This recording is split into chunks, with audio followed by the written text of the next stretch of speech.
50,000 মানুষের কর্মসংস্থান হতে যাচ্ছে, সেটাকে দ্রুত যাতে কার্যকর হয়। প্রথম সমস্যাই হচ্ছে আমাদের যুব সমাজের কর্মসংস্থান।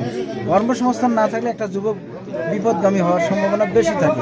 এজন্যই প্রথম কাজই হচ্ছে এদের কর্মসংস্থান সৃষ্টি করা।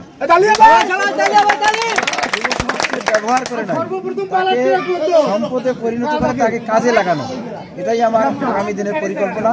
যে যুব সমাজকে কর্মের ব্যবস্থা করে দেওয়া, তাদেরকে মাদক থেকে দূরে রাখা, তাদেরকে পরিবারের সাথে যাতে একটা ছেলে মাদকাসক্ত হয়ে একটা পরিবারকে ধ্বংস না করে, সেজন্য খেলাধুলা আমার সবসময় স্লোগান, খেলাধুলাই হোক মাদকের বিরুদ্ধে প্রধানতম হাতিয়ার।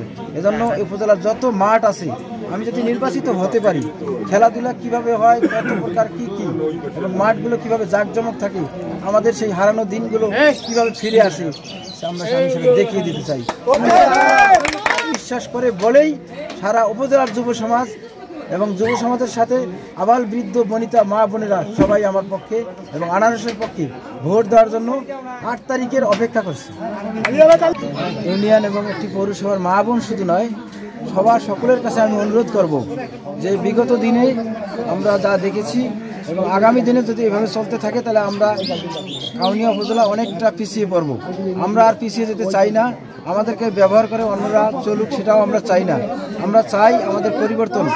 আমরা এই এলাকার মানুষ, হারাগাছের মানুষ বেশি উপেক্ষিত, তাদেরকে ব্যবহার করা হয়,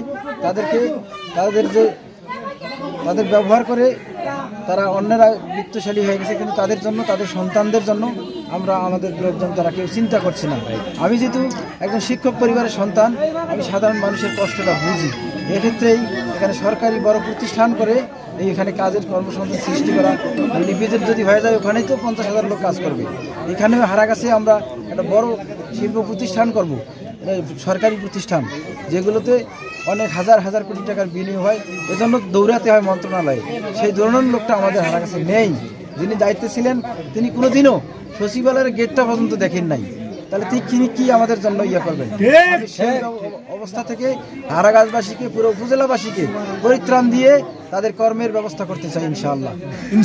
আমরা উপরে আল্লাহ তাআলা আছেন, তিনি আমাদেরকে সহায় হবেন আমাদের ভাগ্যের পরিবর্তনের জন্য। আগামী 8ই মে বুধবার আপনারা সবাই সারাদিন সকাল সকাল গিয়ে আনারস মার্কায় একটাবার ভোট দেবেন।